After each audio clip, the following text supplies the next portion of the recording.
మంచిని అరిచి చెప్పు, చెడుని చెవులో చెప్పు అన్నటువంటి ఫార్ములా మనోళ్ళ కోసమైతే చేస్తున్నారు. ఇప్పుడు ఈనాడులో సిటీ ఎడిషన్కి పరిమితం చేశారు. ఇది ఏంటంటే అక్రమ మట్టి తవ్వకాలతో కొంతమంది అక్రమార్కులు రెచ్చిపోతున్నారు. డిమాండ్ ఆసరాగా చేసుకుని సొమ్ము చేసుకుంటున్నారు. అధికార పార్టీ నేతల అండదండలతో అడ్డగోలుగా అత్యంత లోతుగా తవ్వేస్తున్నారు.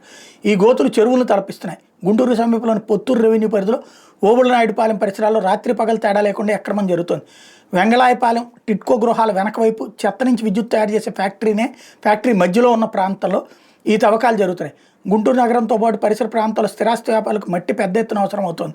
కొత్తగా వెంచర్లు వేసే వాళ్ళు అంతర్గత రహదారులు ప్లాట్లను చదువు చేయడం, లోతట్టు ప్రాంతాన్ని సరి చేసుకోవడం వంటి వాటికి మట్టి కావాలి. ఇదే అదనంగా అనుమతులు లేకుండా గ్రామస్థాయి నేతలు అక్రమ తవ్వకాలకు తయారుచేశారు. ప్రొక్లైన్లు పెట్టి తవ్వేసి టెప్పర్ల ద్వారా తరలిస్తున్నారు. ఏ రోజుకు ఆ రోజు సొమ్ము వస్తుండడం, పెట్టుబడి లేని వ్యాపారం కావడంతో అక్రమార్జనపైనే దృష్టి పెట్టారు. రెవెన్యూ భూగర్భ గనుల శాఖల నుంచి అనుమతులు తీసుకోలేదు. నిత్యం 100 టెప్పర్ల మట్టి దారిపోతుంది. ఒక టెప్పర్ మట్టికి 7,000 పైన వసూలు చేస్తున్నారు.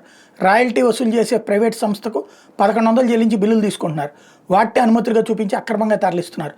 ఓబుళనాయుడుపాలెం పరిసరాలు ప్రభుత్వ పౌరంభోగ భూములను వీటితో పాటు డొంకలో వాగుల్లో మట్టి కనిపించిన చోట్ల తవ్వేస్తున్నారు. అసైన్ భూములను వారి స్థానికంగా లేకపోవడంతో అక్కడ తవ్వేస్తున్నారు. గుంటూరు పశ్చిమ మండలానికి చెందిన అధికార పక్ష నేత ఒకరు గుంటూరు నగరంలో ఎన్నికలకు ముందు తెలుగుదేశం పార్టీలో చేరిన నేత ఆధ్వర్యంలో 2 బృందాలు నిత్యం తవ్వకాలు సాగిస్తున్నాయి. ఇందుకోసం ముందస్తు ఒప్పందాలు కుదుర్చుకున్నారు. వైకాపా ప్రభుత్వంలో తవ్విన గోతుల్లోనూ మరింత లోతుగా 40 అడుగుల వరకు తవ్వకాలు జరుపుతున్నారు. గతంలో తవ్విన గోతులను ఆనుకున్న అసైన్ భూములను వదలట్లేదు. గుంటూరు పశ్చిమ మండల తహసీల్దార్ వెంకటేశ్వరరావుని వివరణ అడిగితే మడి తవ్వకాలకు ఎవరికి అనుమతులు ఇవ్వలేదని చెప్పారట. అక్రమంగా తవ్విదారులిస్తే క్షేత్రస్థాయిలో పరిస్థితి కట్టడి చేస్తామని, బాధ్యుల మీద చర్యలు తీసుకుంటామని చెప్పారట.